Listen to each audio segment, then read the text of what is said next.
As the room fill up, be sure to hit the like button, share this content. Let a friend or a neighbor know where to go.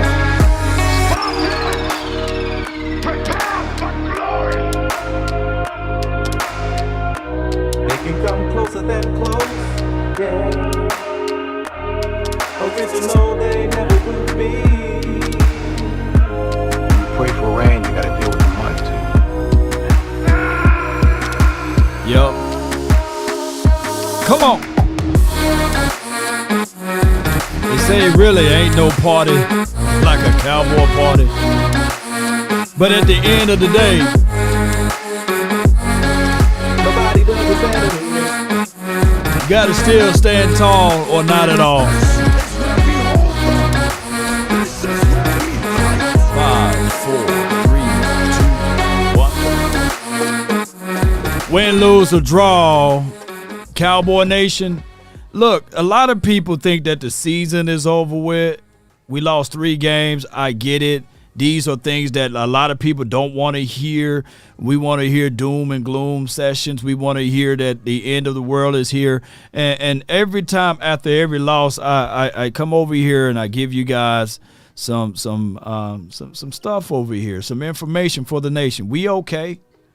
It's what it is. Now the Cowboys playing against the Eagles. Can you say that the Cowboys can't beat a team that like the Eagles? Clearly, if you didn't see that game last night, you didn't see that game, and you didn't understand what was going on. I'm not finna bang on the table with the aficionados. We're not going to do that. But, damn, they had their hands in the mix, and unfortunately, we came out short. We was a knee short and a foot too big up for a victory. So Cowboys got to figure it out, ladies and gentlemen. Come on. As the room fill up, be sure. Hit that share button, baby. Sharing is caring. Let's grow. Let's grow. Let's go. We need some help. And also, at the end of the day, ladies and gentlemen, the Cowboys with the final drive, you can call it a meltdown, you can call it a letdown, but overall, the Dallas Cowboys, they got to correct those things. They got to. Clock management is an issue for us. We can waddle around and talk about the misery, or we can just learn from it. Granted, there's no team, and I said this before, and thank God I went back and I listened to what I said, and I said this before the game kickoff.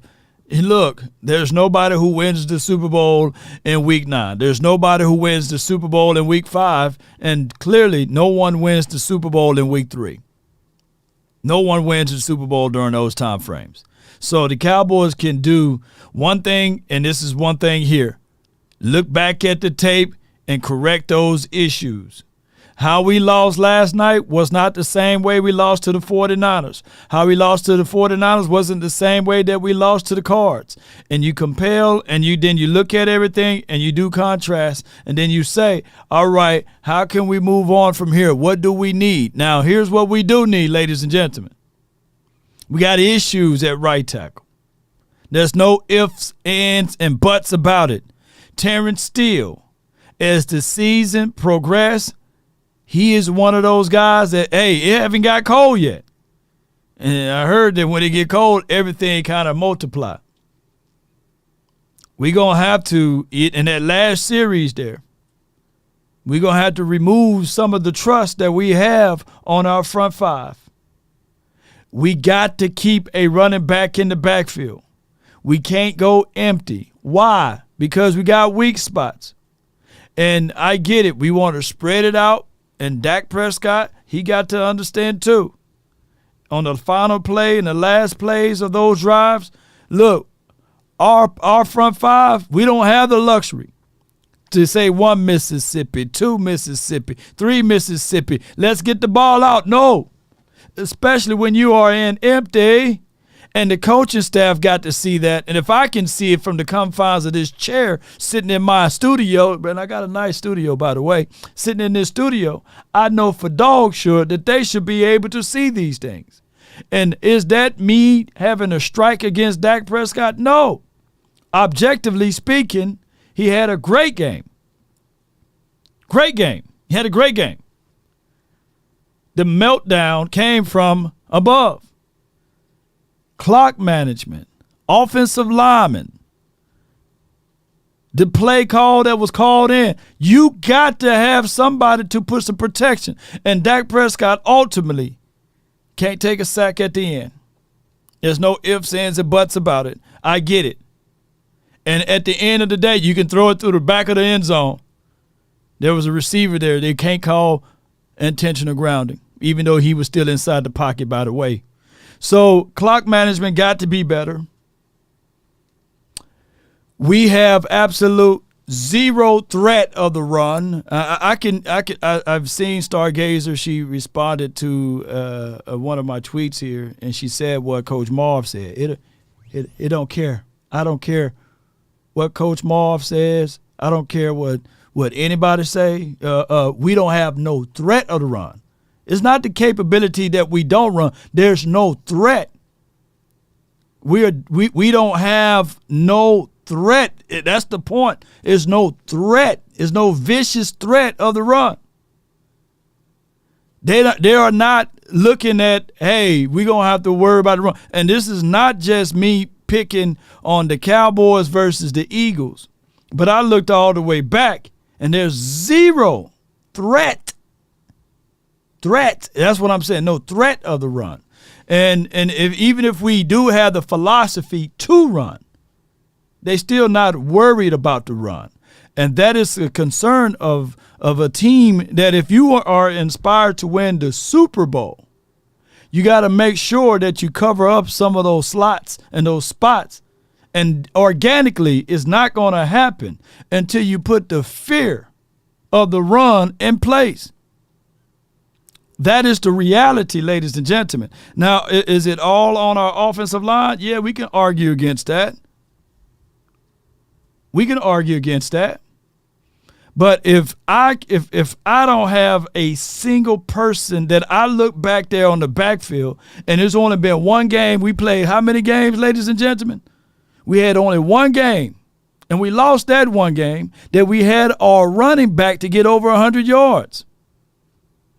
One game, and that was week 3. So I'm not saying that Tony Pollard is the issue, but if you're going to give him 12 carries in the last 2 games, he only had 24 carries, and we only going to give Rico 2 touches, there's no threat.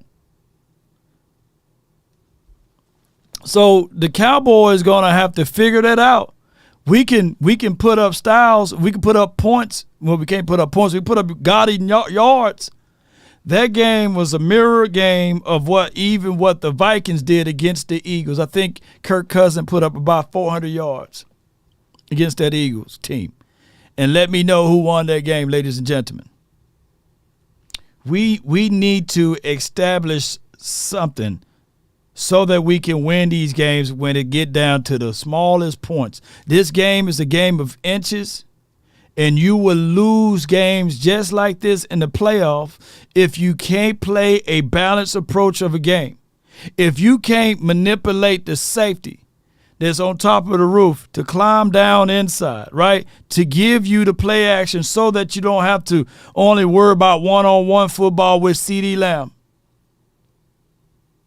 There will be other teams with better secondary. There will be other teams that will be able to sniff those things out. And if the Cowboys don't establish the threat of the run, we will be talking about, hey, man, we was inside the red zone and we needed 2 yards and we couldn't figure it out. D-Webb, who's calling plays in those late half/game situations? It got to be Mike McCarthy. He's going to have to better that up. He's going to have to better that up. He's going to have to get better in that spot. We do. We're going to have to coach up the doggone wide receivers. We're going to have to coach up the wide receivers. There's too many times when we look back at this game, 3rd and 1, 2nd and 1, from a wide receiver perspective, 2nd and 1, 3rd and 1. I don't mind 2nd and 1, but 3rd and 1. Get to the goal line, and we cut our plays, I cut our routes too short. From this week on out, I need to have whoever the wide receiver coach is, I forgot his name, I think his name is Prince. He's going to have to go into those meetings and say, hey, be sure when you cut your route, I know you see the defender there, but be sure you get beyond the sticks. We teach this in middle school and high school. You got to get beyond the sticks. Nothing is more damaging than when you run a 7-yard play when you need 9 or you need 8. You got to get beyond the sticks. And when you're in the goal line, get beyond the sticks. All right. Sean, B2A for the 199. He says, can we have a Jordan Lewis convo? Liability.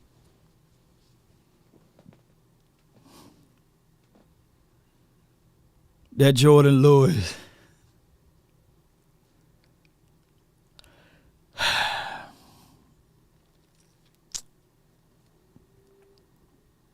What are we doing here with Jordan Lewis, y'all? I don't want to paint that kid into a corner, but man, what are we doing with that? We have some guys that look banged up, and then we have guys that's coming off of injuries.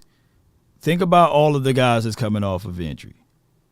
From Terrence Steele on the offense, from Tony Pollard on the offense, from Jordan Lewis, Donovan Wilson. My God, these guys are coming off of some not minor injuries, some major injuries, and it's visible. It is flat out visible. All of those guys that I just mentioned, and Gallup, I don't know if it's pride injury. I don't know what's going on with Gallup. But those guys, man, we got a lot of guys that's coming off of injuries that's not getting us over the, what we call it, a hump.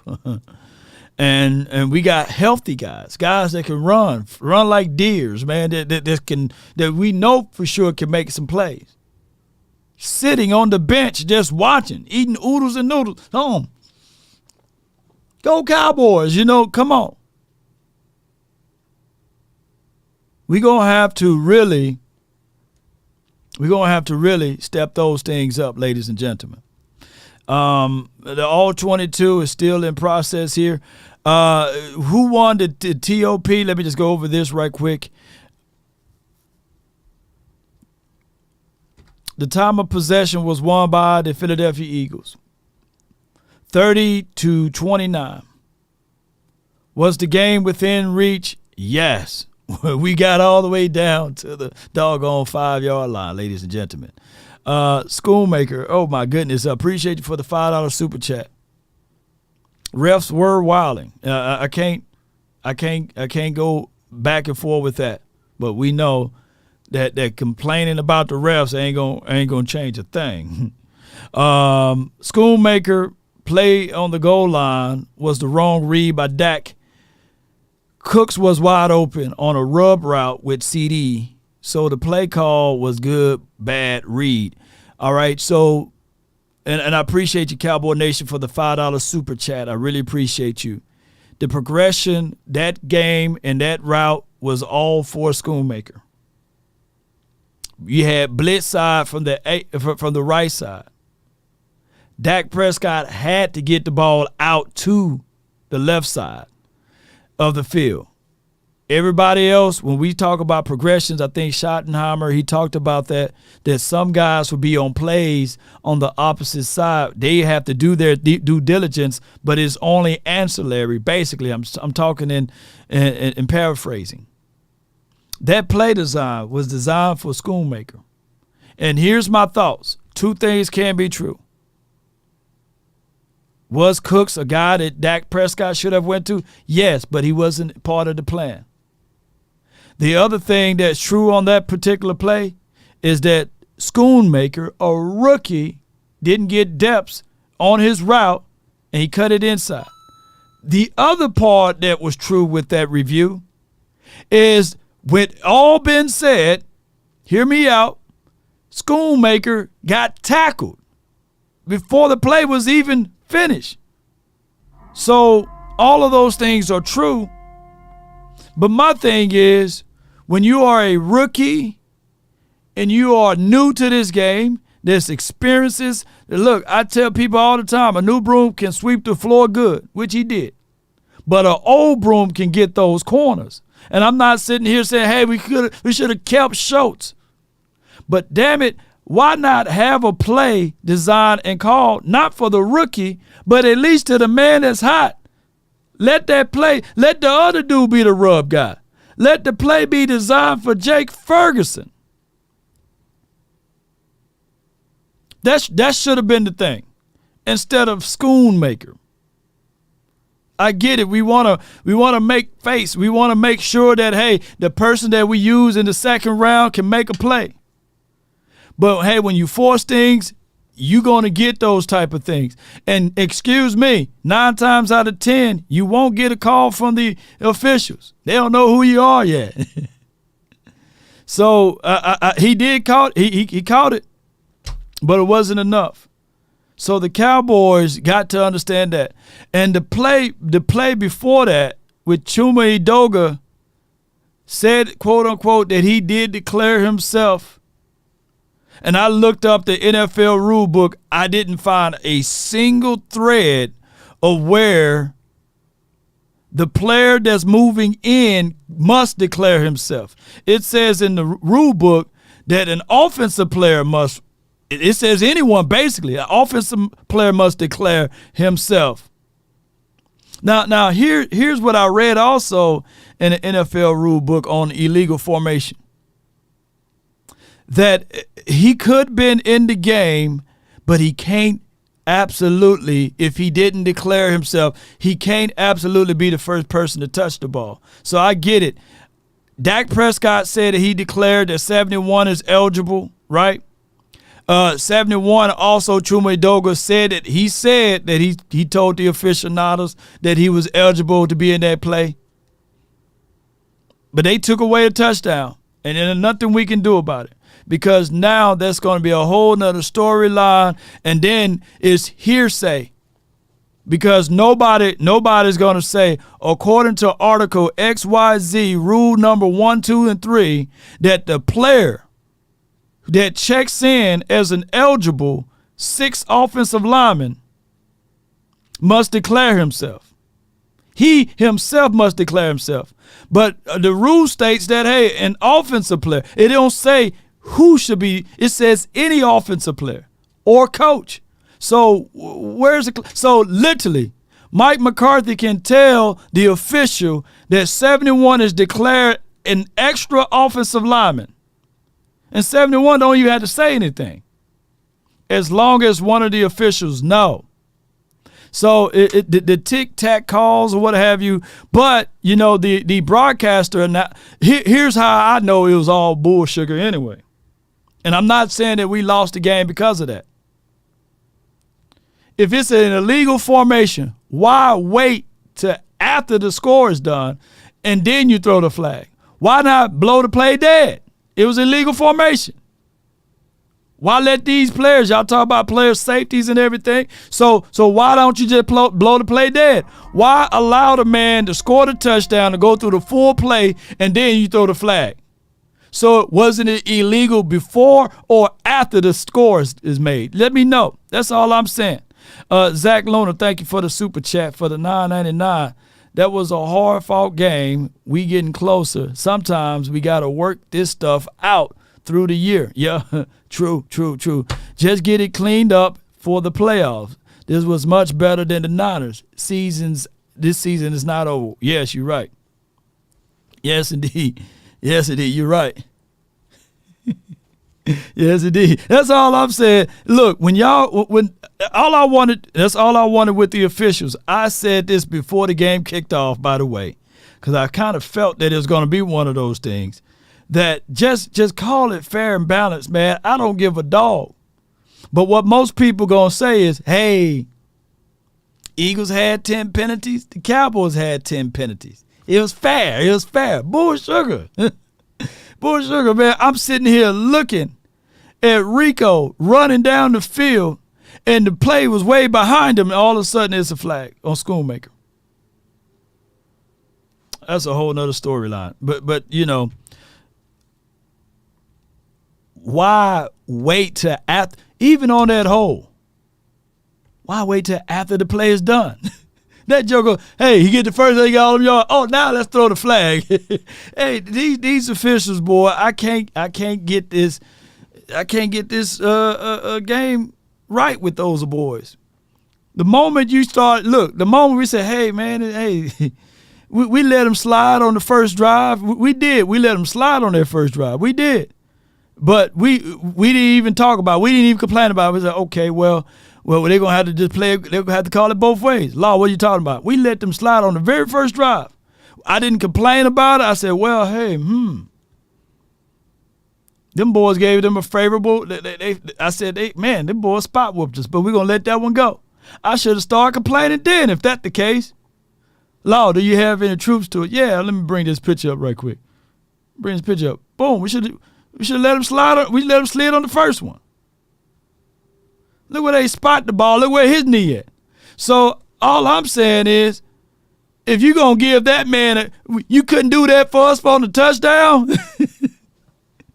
Hey, man, they gave that man a hell of a good spot.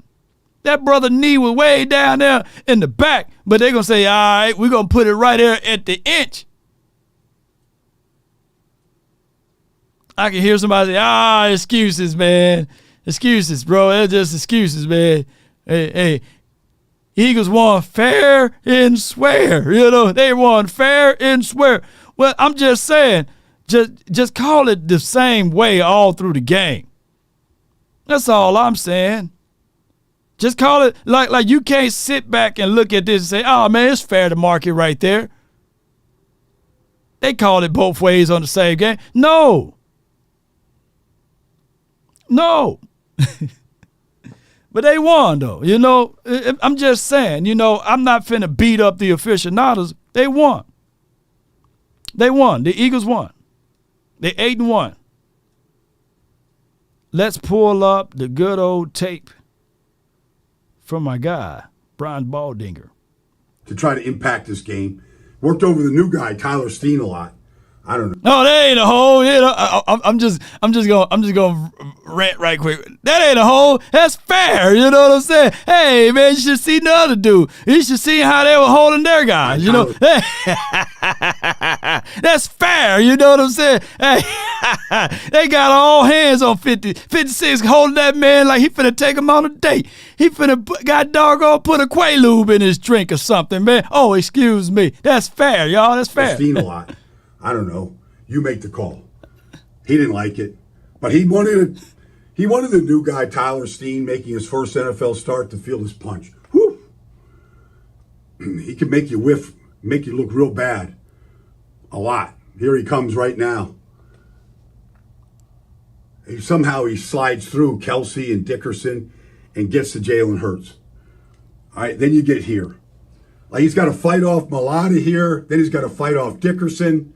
Here comes Dickerson, boom, fights that off, dips, and takes down Taylor Swift. It looked like why you call that man Taylor Swift? Wrestling. And they call that man Taylor Swift. Dips and takes down Taylor Swift. It looked man, come on, man. Come on, man. Hey, man, that's fair though. It's fair. Just hold him right here.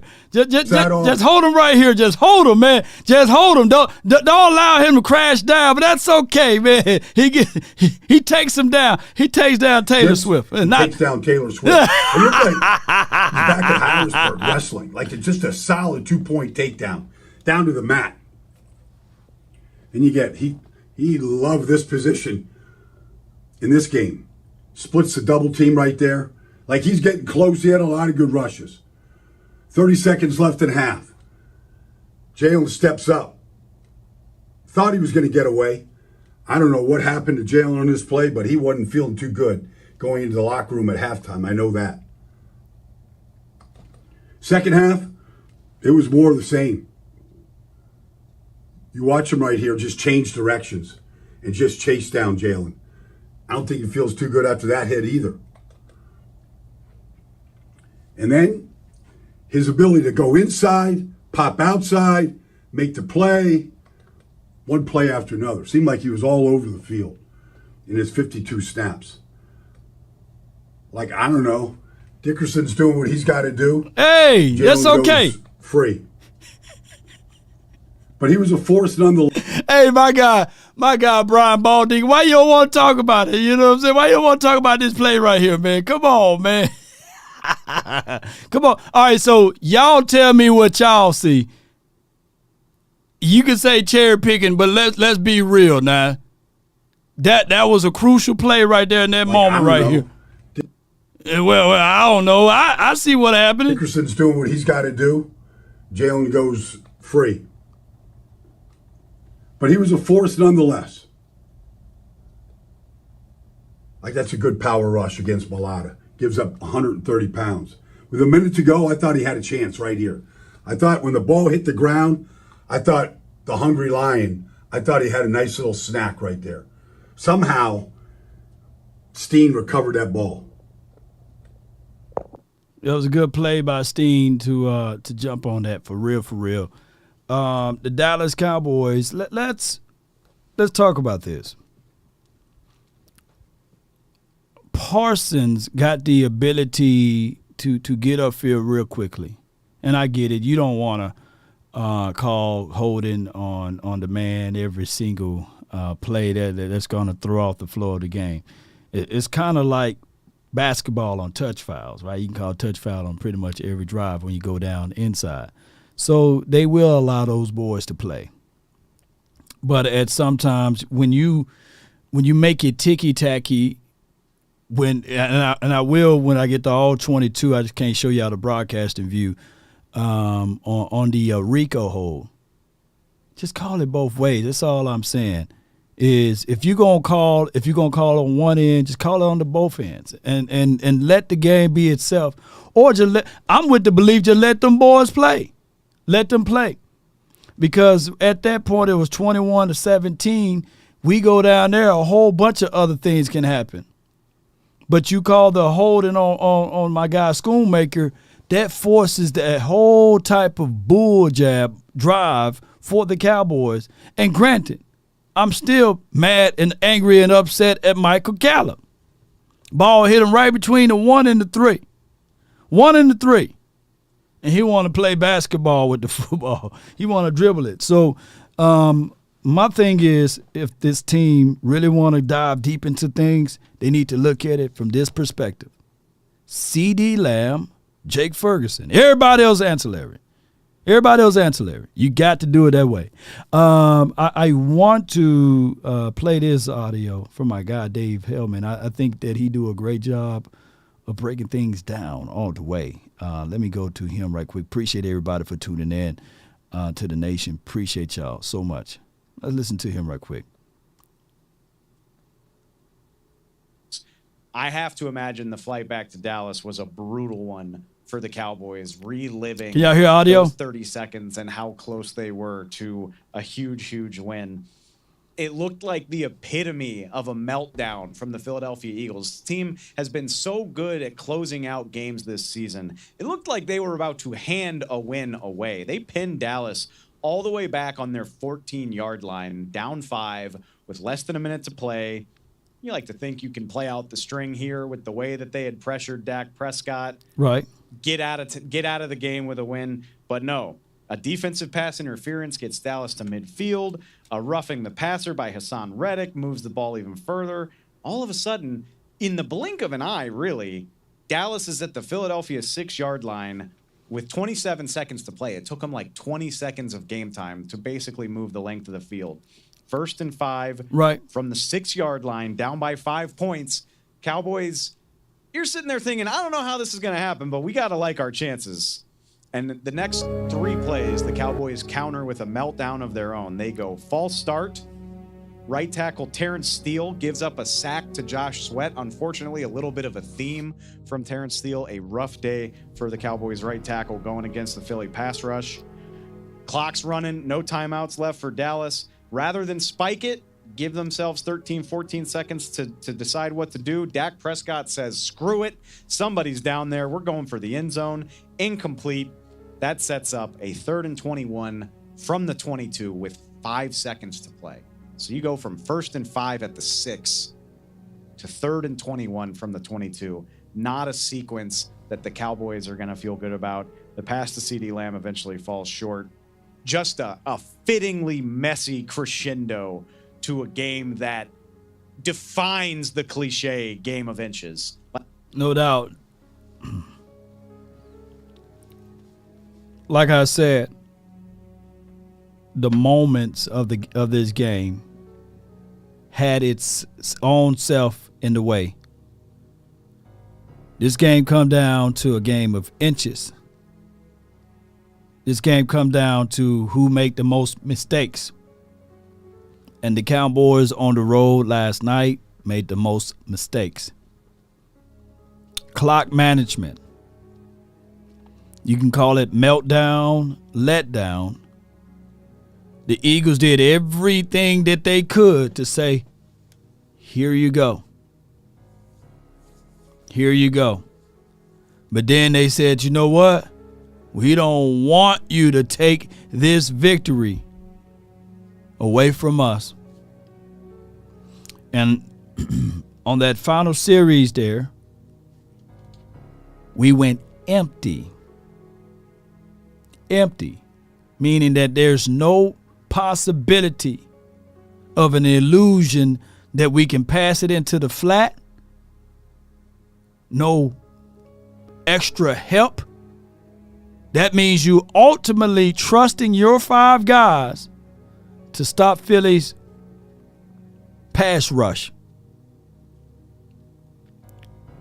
And they ultimately looked at Terrence Steele and said, hey, I got one left in me. Before the game, I said this before all last week. Well, all week. Well, pretty much all last week. That's when we were setting up everything. I pretty much said this right here. Their interior pass rush, you can slow them down. But Hassan and Sweat, them boys got unbelievable motor.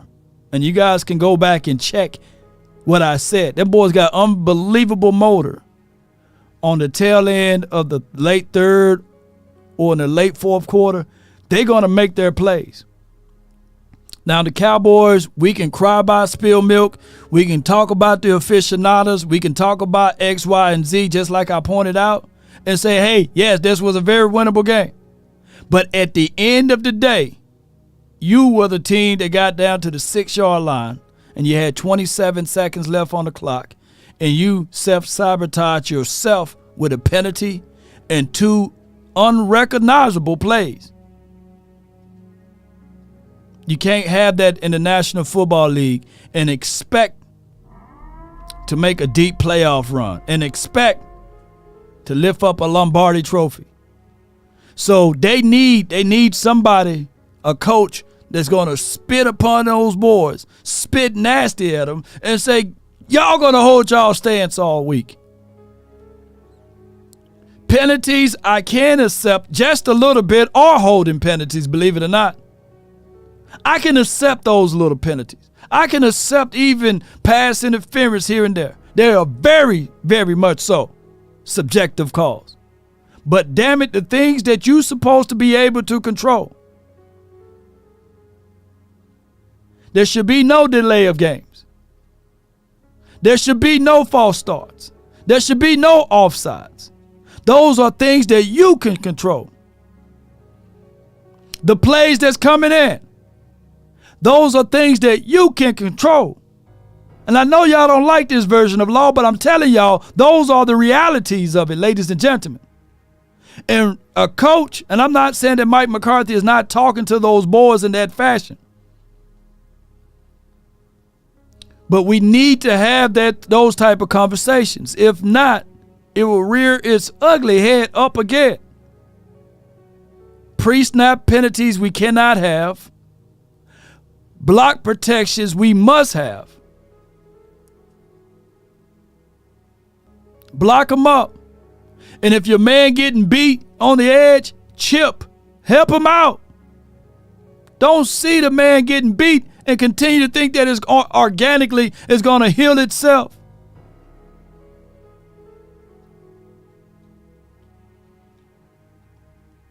And focus, if my Cowboys can do anything, we need to be more proactive versus retroactive. We knew last year that this man didn't tore up his ACL. We knew last season, before everything could kick off, that my guy Tony Pollard messed up his foot. We had to understand that, hey, in the last 2 seasons, even with Tony Pollard, the healthy version of Tony Pollard, he didn't finish out the season. And I'm not putting it all on him because he did average 4.4 yards per toe.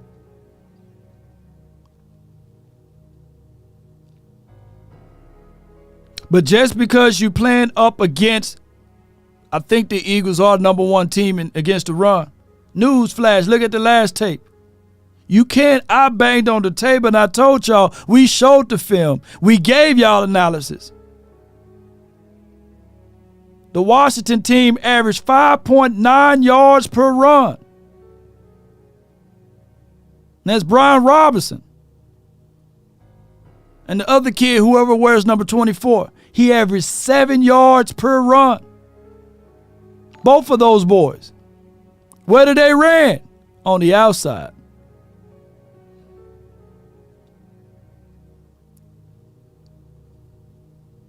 We got to get more creative, ladies and gentlemen.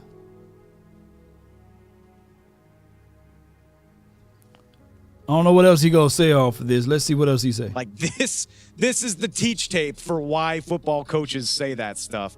I just don't know if you can typify it more than that, because the reasons are endless. The entire reason Dallas was gunning for a touchdown here rather than just kicking a field goal to force overtime is because of a play that happened a few minutes earlier. The Cowboys score a touchdown to cut it to 28-23. They go for 2, trying to get it to 28-25, and Dak Prescott gets it. Yeah, he reaches the ball right over the corner of the end zone, across the pylon, but wait, he steps out of bounds trying to evade a tackler literally a foot before he needed to. Not the best situational awareness from Dak Prescott. Cowboys don't get the 2-point try, and that's why they're trying for a touchdown rather than just saying, hey, Brandon Aubrey, you've been automatic all year. Let's go to overtime.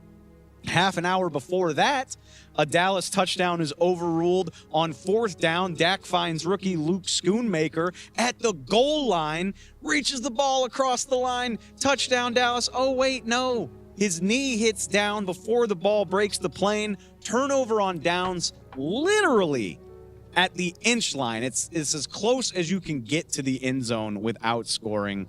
They turn the ball over on downs. Have I mentioned the Dak Prescott 4th down sneak late in the game that Nick Sirianni challenged to review the spot? Dallas gets it thanks just to a second effort. Have I mentioned the 3 Philadelphia fumbles on the day? I gotta go commercial again. The minute to play at Philly's own 31-yard line. Like, the margin of error was so slim in this game that it hurts to think about. No doubt, no doubt. So the jaws, or is it the jaws of victory instead of the jaws of defeat? Both of those jaws, they crashed down on us right at the last end of it. Cowboys lose by less than a touchdown, by 5 points. And we can look back at it. We can look at the moments of that game. We can talk about X, Y, and Z things. But the reality of it, ladies and gentlemen, we just got to be more polished, man. And hey, the good news is the Cowboys, they do place another common opponent. The Cowboys are pretty much on 11 game. Was it home? We play a home game or away game. It's weird because we on an 11 game home spree, a winning spree at home, and then we are like 11-0 after a loss or 10-0 after a loss. So of course the Giants are going to get the evil end of this because they're going to go back into everything and they're going to look at how they lost this particular game and they're going to make the corrections. The Dallas Cowboys do that, so we got to look into those things. Now, as far as the other news for today, the Cowboys did bring in or will bring in Martavius Bryant for a cup of coffee to work out. Is that a needle mover? I don't know. How y'all feel? Is Martavius Bryant, is he better than, let's say, a Michael Gallup? Can he bring us something a little bit more of a taller target than the Brandon Cooks? And I'm talking about a guy who didn't play literally since 2018. That's about 6 years ago. That's a long time.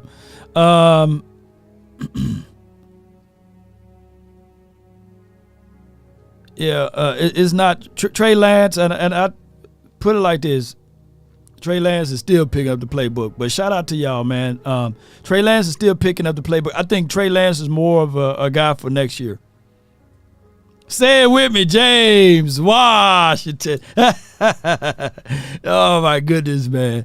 All right, doesn't address line of or running back. I do look back on what Big Nate said. You know, this particular team, if they was going to dance around with anybody in the trading situation or trade deadline, it would have had to been with the offensive line. My thing is with Terrence Steele, and I definitely don't like to use PFF grades at all. I definitely don't. But they got that brother at a 45 pass blocking. I said, God, dog, for the year, I'm sitting like, good Lord. And I don't even use PFF. But it is what it is. Let me see some of the super chats. Appreciate y'all. Thank y'all so much for the funding. Ronnie Johnson says, this game showed me why we needed Derrick Henry. You are 1,000,000% correct. I think that regardless of what people may think of it, and I get it, but nobody's loading up the box for Rico. Nobody will load up the box for Malik Davis, nor nobody will load the box up for Tony Pollard. But, Law, if you can't block him up front, well, I wish that they say, okay, all right, since the Cowboys front five really don't give no push, we still going to play the people way in the bleachers. We still going to play the DBs way far off. And we going to give Derrick Henry a run and start. No, it ain't going to happen. Go back and watch the last few games of the Tennessee Titans and count how many people that you got in the box. But count what they do when they get down to the red zone. But I'm not taking the dump on Tony Pollard, but I'm saying that some people are meant to be together, with not just by themselves. They are meant to be what we call that, R&B, like an R&B group. You know, you got to have KC and JoJo. JoJo by himself is just JoJo. But it's KC, JoJo, it's both of them boys, you know what I'm saying? It's not the same. They don't hit the same when it's by themselves, right? Y'all know what I'm talking about. What is that saying? Then you got to sometime have KC and JoJo. We just got JoJo, or we just got KC. We need to have both of the boys. The way my guy Tony Pollard run.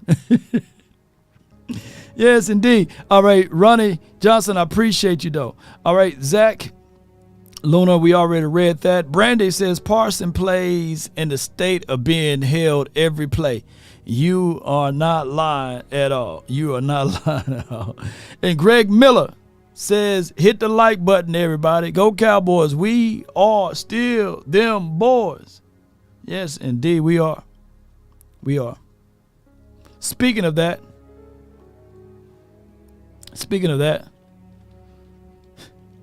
I appreciate y'all so much. Let's listen to an analysis. A yin and a yang. Appreciate you. We need, PZ. We need the yin and the yang. We do need some help with that. And there's no shade. There's no shade. People think that just because you have a difference of opinion that you hate someone. No. But speaking of that,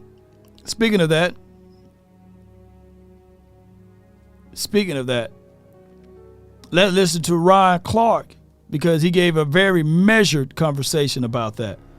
And he talked about Dak Prescott in a glowingly flash fashion.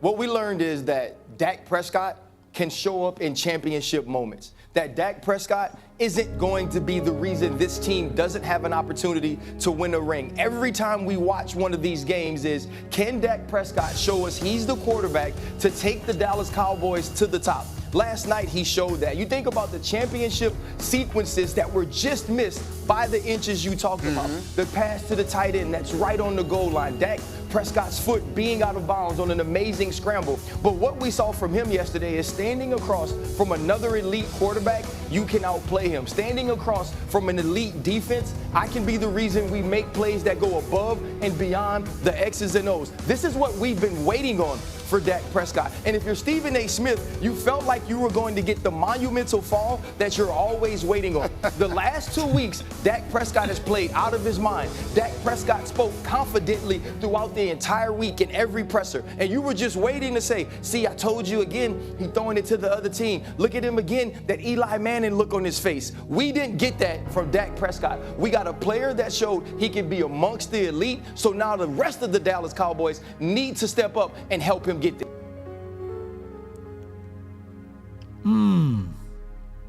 Who disagree with Ryan Clark? Who disagree? All right, so I think that he was measured with his breakdown. Like when you look back at the game, and of course we pissed off at the last moments of the game.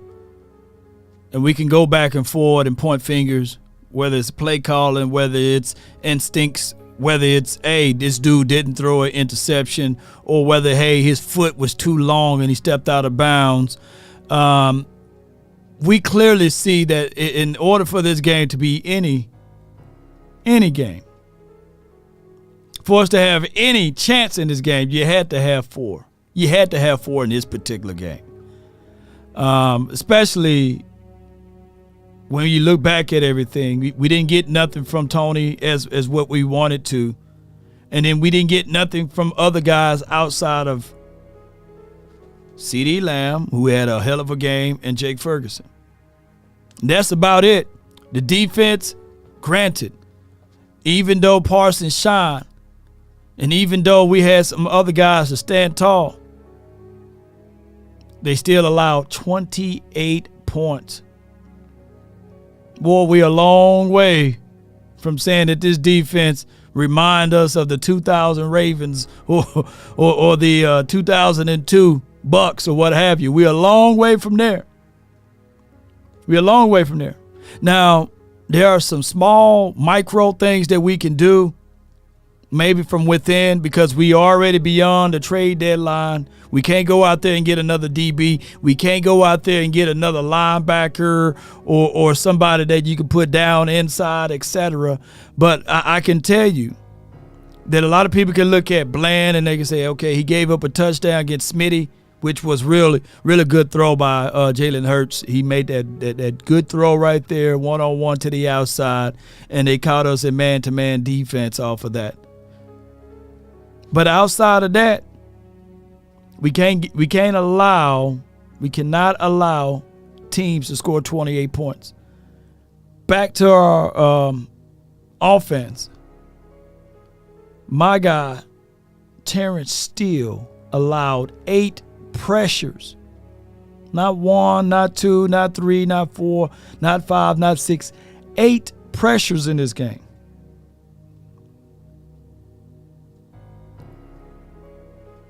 That's a lot. That's a lot of pressures. That's a lot of pressures. This game was terrible in a sense of your quarterback running for his life, but for him to make it look smoothly, he got sacked 5 times. 1, 2, 3, 4, 5. So we're going to have to organically now fix that. There's no phone call that you can call right now. We're going to have to organically fix it.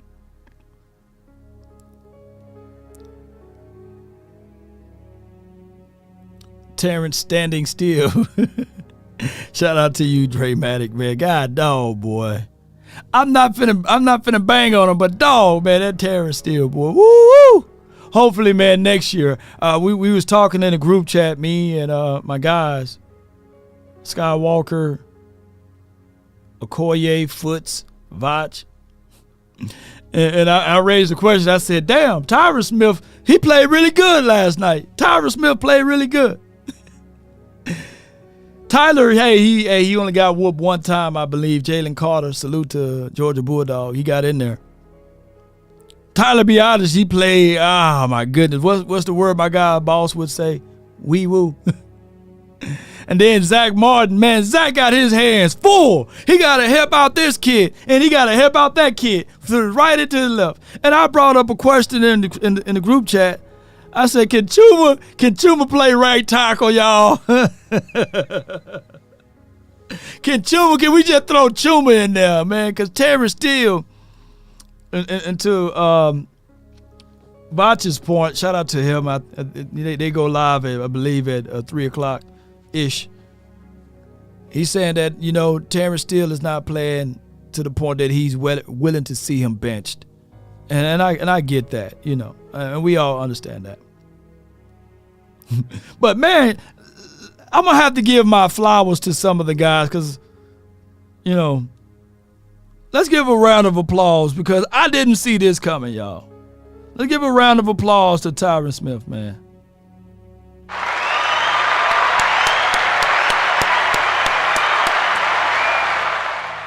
Even in a loss, man. Let me give a round of applause to CeeDee Lamb. I want me some glory hole. CeeDee Lamb. Let's give a round of applause to Jake Ferguson. Woo! All right. Who else? Who else we can give a round of applause to, man? Y'all help me. Oh, Michael Parsons.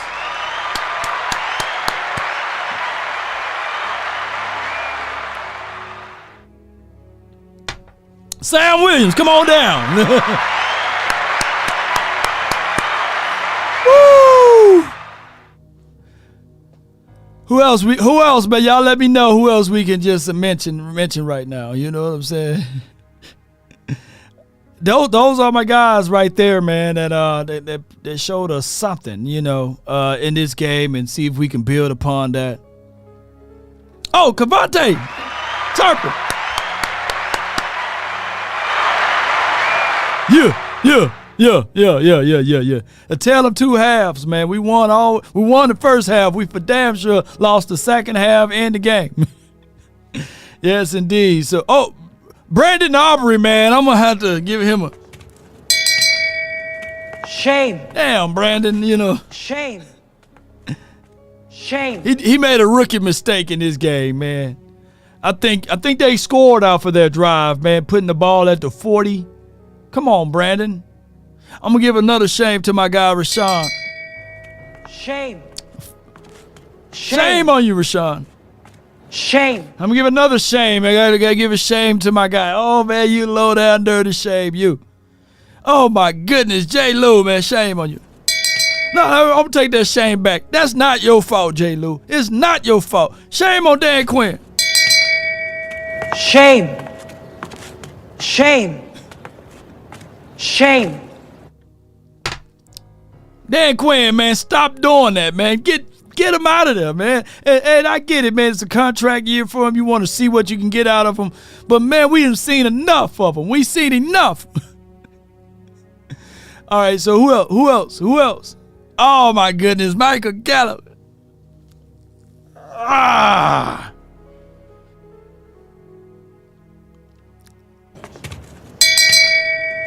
Shame.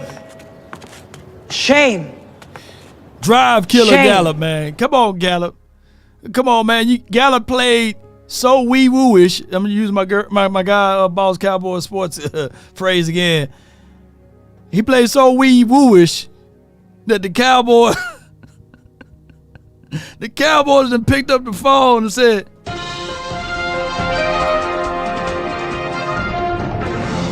the Dallas Cowboys are now looking at Martavius Bryant. Not Dez, but Martavius.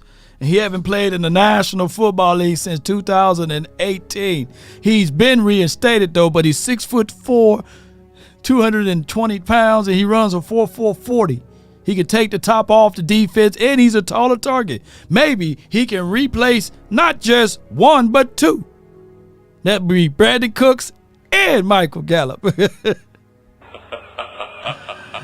Oh, my goodness, man. Shout out to them boys, though. It's not Brandon Cooks' fault, too, though. Dak got to figure out a way to trust that man. He got to figure out a way to trust him, though. At least get him involved. How many snaps and how many plays he got? Sheesh.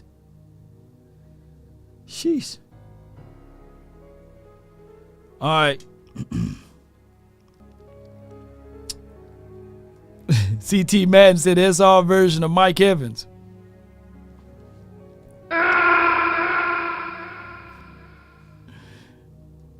Oh my goodness, man. We wildin' though, man. We wildin'.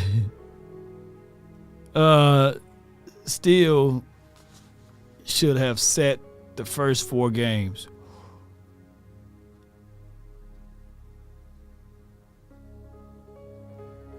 You know what, Jay Diz? Yep. He should have set the first 4 games, and he would have been probably right about now. I think they rushed him. I don't know if all offensive linemen are like DBs. You got to have confidence. But I think that his reinforcements to his leg, I think he's overanalyzing, and his hands are late. If you look back at Terrence Steele, his hands are late. His slide out to the edge is a tick slower. He don't have no power. He's not mauling folks anymore. And I hate to beat the man up because that's not his fault. And the Joneses, they do this day in and day out, man, year in and year out. They will pay these guys that's hurt, and we would hold these boys to the same levels of expectations before they got hurt. We will. And that's not on him, man. And I don't blame the player for sitting there saying, hey, I can do this. Put me out there. Put me in the game. Because any one of y'all that's right here watching these videos would did the same. There's no way Jay Diz or anybody that's in the chat would turn down the money. There's no way, man. There's no way that excuse me. There's no way my call button didn't work. There's no way that if I'm Tony Pollard, I'm turning down $11 million, man. There's no way. There's no way.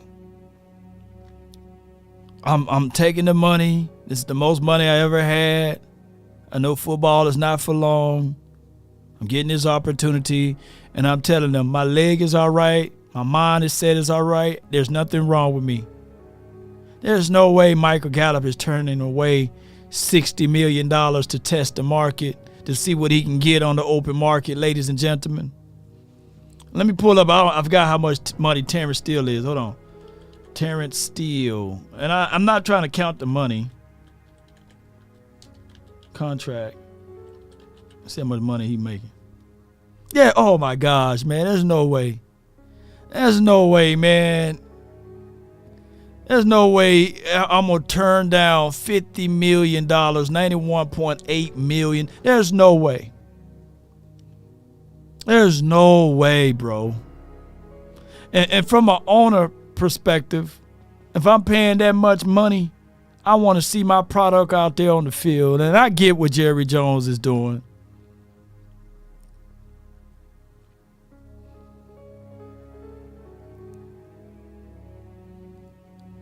Yes, indeed. So, Lacey Williams, man, appreciate you. JR in the chat. Yeah, I appreciate you. Cuban, all y'all. There's no way y'all sit there and turn down $91.8 million. I'm just naming some names in the chat. There's no way, man. Hell, you can put me out there, man. I'm not even half the size of Terrence Steele, and I will play for for the .8, man. Come on, put me out there. So, man, the Jones family, man, they pay hurt guys, man, and we 5-3. We 5-3. Yeah, trip aces, there's no way, right? Got another super chat. Appreciate you. Dro says, Joe Reno for the $4.99. Dak looking great right now. We should not be salty. The foundation is steady. Couldn't be prouder, to be honest. DC for life. Let me bump my music up, man.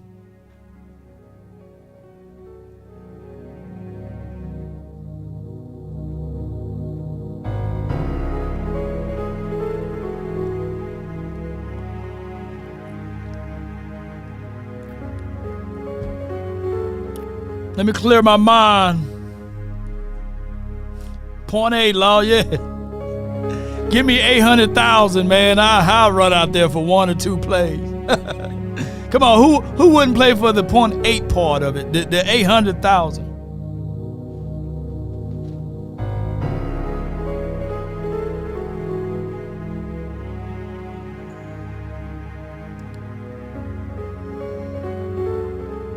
I'm thinking. I had to turn it all the way up. Crank it all the way up.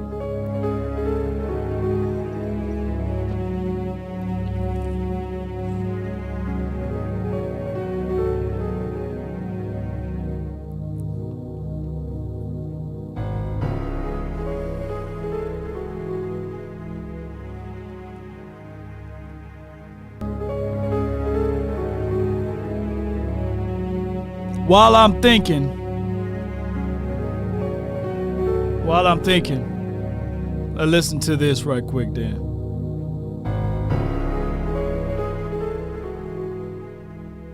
Shout out to Dane Calloway, man.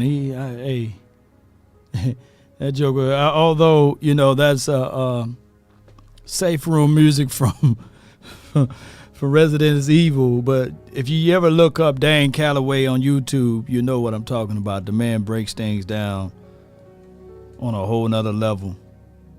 That's for my conscious community, though.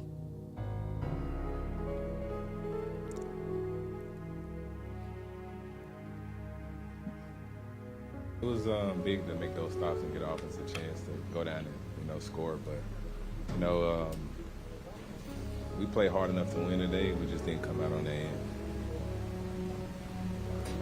Mike just said that, you know, it's a game of inches, and that was the case for a few plays. How do you kind of see where you guys measure up with the team when it is that close? We know what type of team we got. You know, we measure up to anybody. Yeah, I like us against anybody. So we just wasn't able to get it done today. We know we should have, and we go learn from it and go to next week. Can you see past the frustration down there and take something positive from it? It's tough. I mean, not really, because I hate losing. It sucks, you know. I just hate losing, so we just gotta just go back to the drawing board and go from there. How frustrated were you with that penalty with the third quarter? Bad. I mean, I was jamming them. They missed a lot today, but you know that's how it goes. You know, you just gotta keep fighting and keep playing. That boy said they missed a lot today. He trying his best not to get fined. All right, so we got some more and more news, more and more information.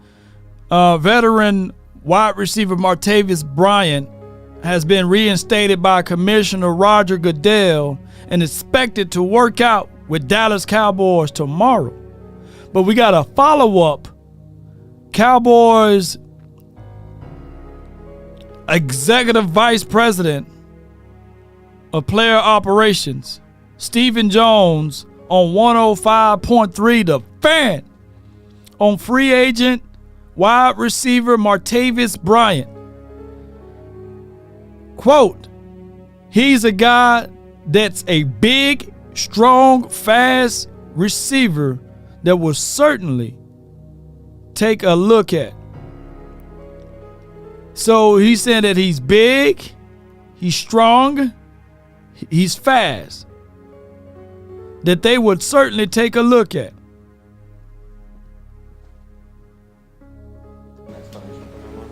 No. That's what I'm saying. He threw it out the back of the end zone. I mean, out the end zone. So, you know. Oh boy, hot. He know he didn't PI that guy. Yes, indeed. Trip Aces, man. You're right. We don't need a wide receiver, man. But we do need some catches, man. We do need somebody that can catch the ball when they hit them between the 1 and the 3. Oops. Oh my gosh, man. The NFL need to do something about the holding on Micah. And this is from Peach 187. Ain't nothing he can do. Nothing the NFL can do until after the season is over with. Make that play reviewable.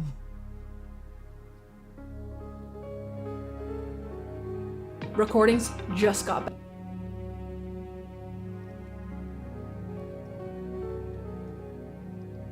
We got to go through this commercial. Since we can't skip commercials no more on YouTube. There we go. Bear with me. I always tell you guys, the margin of penalties and errors is so slim. I mean, we step out on the goal line, knee hits the ground before the goal line. Crucial penalties on drives that, we should have got off the field. It's a hard league to win it. And when you kind of beat yourselves on certain things and other factors don't help, it really hurts. So, I mean, we could take away the game that there was a chance we could have won. Either way you look at it, it was a close game. It was 50-50 toss-up. We had a chance to win there at the end, but we didn't. So we got to get back to the drawing board and get ready for next week.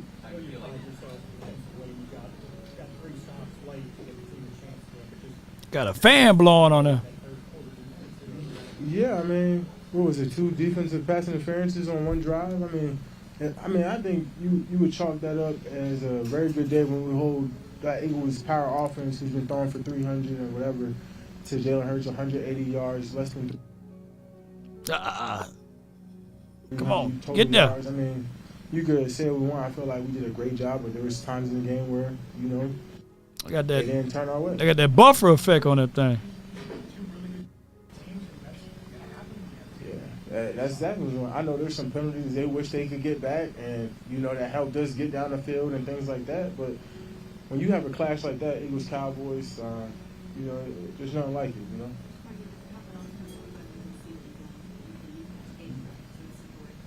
Exactly. You learn what we mess up on, what we come. I guess too much traction on their website there, y'all. Appreciate everybody, man, for tuning in. All right, so if they're going to entertain Martavis Bryant, he was 19 receptions for 266 yards in 2018 with 26 receptions. Well, it's 26 targets, I meant to say. And that's about it. Let me see if that speed up everything. Y'all bear with me. Learn from how we beat ourselves, but, we're going to see them again. Yeah, we definitely going to see them again. Well, that's the enjoyable part. A team like the 49ers, and we won't see them again. But we got a chance to get our redemption and at home where we've been pretty dominant, so it'll be exciting. Mike, how much confidence do you guys have going into this game? And does this result change that at all? I mean, I feel like we got even more confidence now. I feel like everybody had us out, and everyone was praising this Eagles team.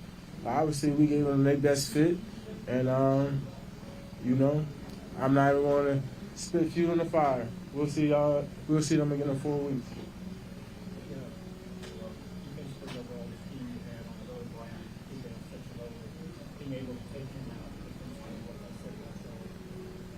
Yeah, they don't want to pass that ball. They know what it was. We lost the game. They just had some explosive plays and some penalties. I thought the ball with Devontae was a great ball and connection, but outside of that, it was a toss-up. Where we thought they would win, they won on 3rd and shorts and 4th and shorts. That continued drives, but we need to make those stops and adjustments though. This game is considered a test. How would you rate yourself on the test? I don't think we failed. I think this is another learning experience. And we just got to get better. It's frustrating.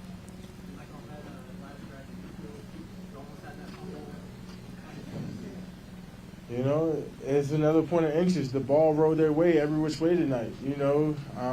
There's not too many happens where you get 2 touchdowns called back in the 4th quarter.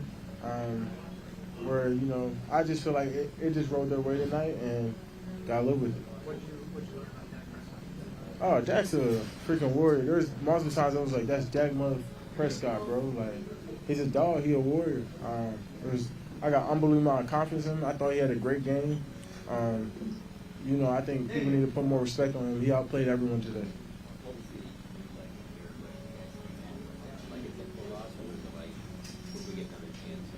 It was we get another chance. It was like we know we played good enough to win that game, but we didn't. That's just how the dice is rolled sometimes.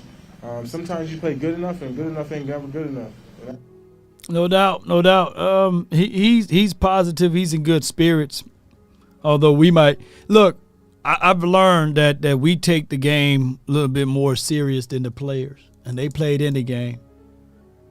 We will hold on to a game for 2 or 3 years. The player be on the whole nother team, and we'll still be, hey, man, remember back in 2009, you know what I'm saying? We will hold on to stuff, man. So, the Cowboys, we just got to go back and, like he said, and make some correction. They did kill us on some explosive plays.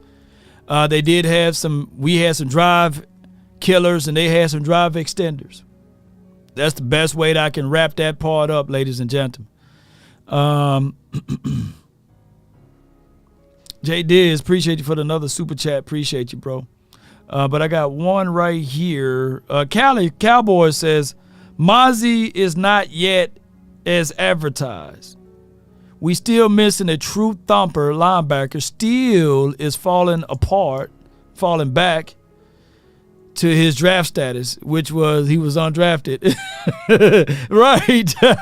Gallup is in over his head. This is from Cali Cowboy.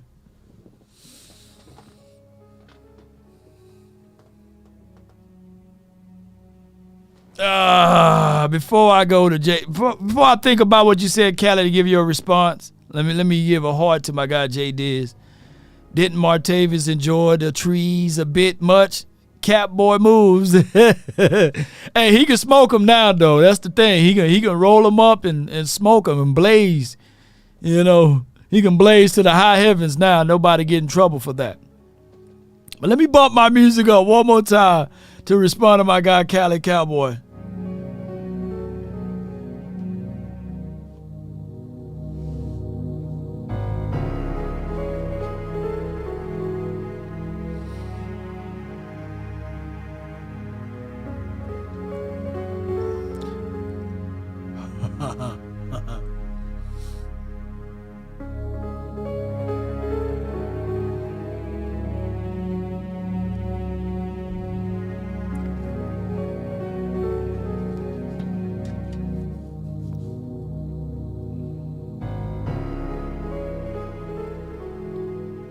All right.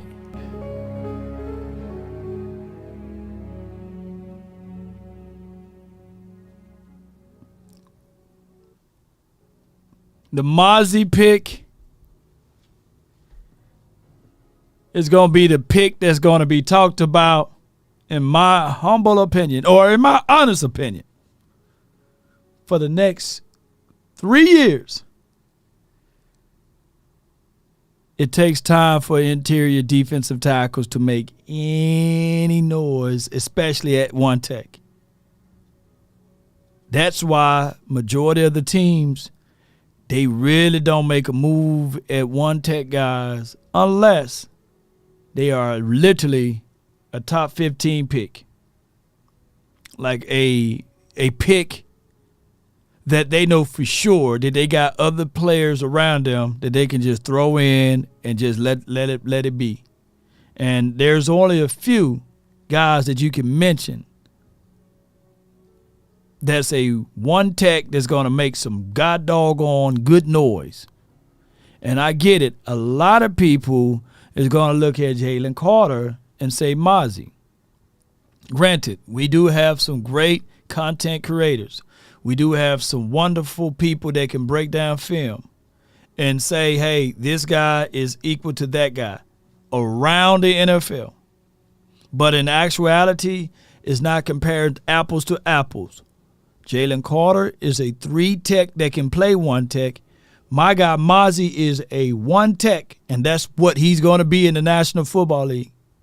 So forever, when we bring up Mozzie, he's not going to be a guy year 1 that's going to give you 4 or 5 sacks. Year 2, he may not give you 4 or 5 sacks.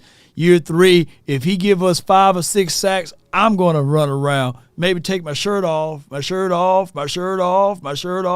know what I'm saying? And I might do a celebratory dance. But he's not going to be that guy. He's a space eater. He's going to go downhill. He's going to be a guy that allows others to eat. And granted, even in this game, the Philadelphia Eagles, if you look up the stat sheet, they didn't kill us on the ground. They couldn't run the ball through A gap or B gap, by the way. So his stat lines and his measures. Bantu brick $10. Just let Bantu jump in Lord, there. we need a bruiser running back. That's been the lifeblood of DC football forever. Should have acquired Derrick Henry, period. Coach ISMT sold on TP at the goal line. Before I get to my other point, let me say this right here. It's going to be that, ladies and gentlemen. Let me go back and bump this music one more time.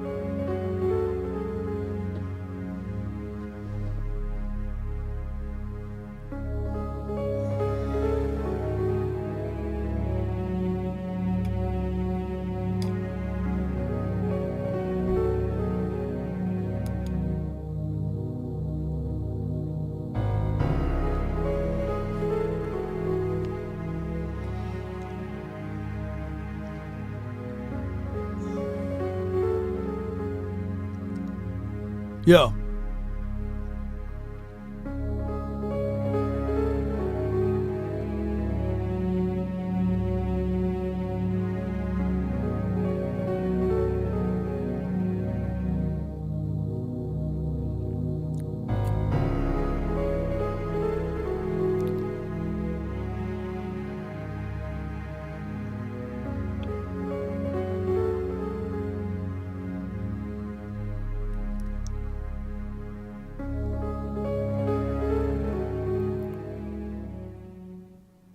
All right, so like I was saying, not Taylor Swift, but DeAndre Swift. He averaged 2.4 yards, and they slapped him a few times when he tried to run in the middle of the field. He bumped into his own guy and fumbled the ball. So he averaged 2.4. Hurts, he did a great job of keeping and extending drives. He had 36 yards for 3.6 yards. Kenneth Gainwell, he killed us on the edge. He averaged 7.3 yards, but that was primarily on a real good play on the edge where he broke out. My guy, Marquise Bell, got washed down the inside. He's 205 pounds, y'all, but he was sticking and he was getting to his points. But size is size, man, and he couldn't go through a doggone. Which one of those guys on that front five of the Philadelphia Eagles folded that brother up like a pretzel, like a wallet? They flipped my guy Marquise Bell. I was like, oh my gosh. Man, they threw that little man out of the club. But, you know, Kenneth Gainwell was able to get to the edge and score. But, you know, size is size. And I don't even think that even Ray Lewis would have been able to fight through that. You know, that's just what it is, ladies and gentlemen. But to that degree here, The Dallas Cowboys, Mozzie Smith is going to be talked about. The person, and I'm not giving this as a comp, but the person that I said that's kind of similar is Dexter Lawrence. It took Dexter about 3 to 4 years before everybody said, hey, Dexter, hey, man, that dude pretty nice. He was the first round draft pick, and he was drafted a little bit earlier than Mozzie. I think Dexter was like, what, a 13th or a 16th overall draft pick whenever he was drafted.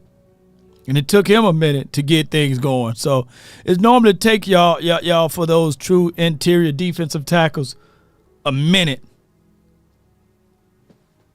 You take them a minute. You got to know what you're doing with those guys, too. Bantu says, Law, we need a bruiser running back. Yes, I agree. We need a big guy that can call some attention, can warrant some things.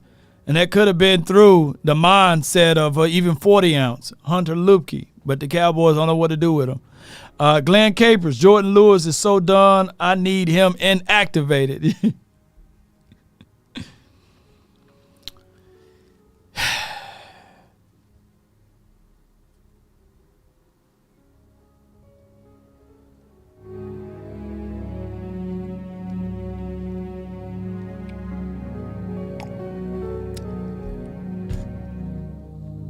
Watch how that bass coming up. That bass coming up, baby.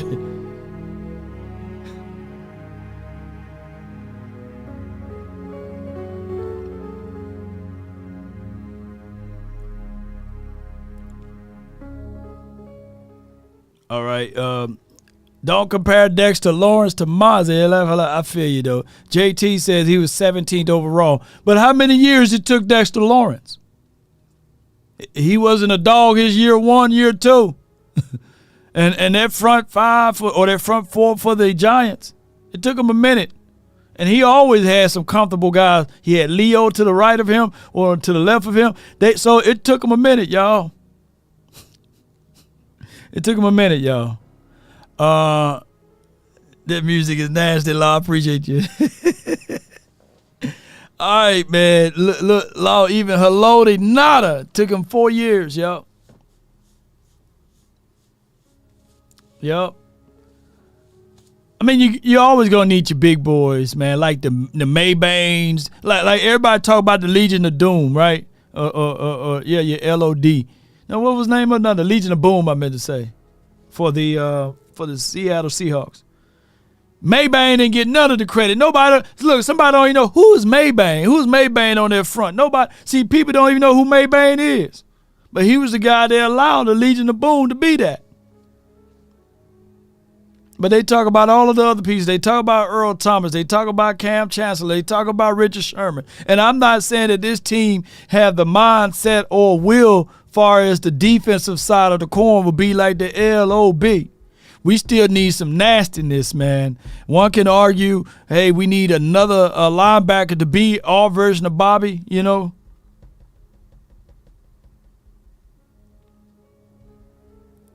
We need some more guys, man. We need some more and more people. Yeah. Yeah, Brandon Maybane, you know, so that's just what it is.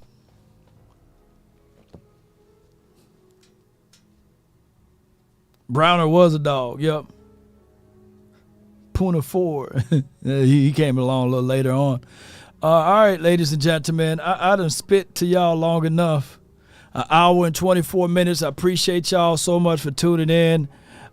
Be sure and be mindful that film come out today, sometime today, and I'm waiting for it to be uploaded, and then we will be back with some more content throughout the day. DC for life, not for short. Let's get on up out of here, man. One love to y'all. Thank those who support this channel.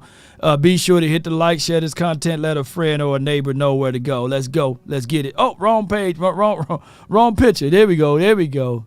We up out.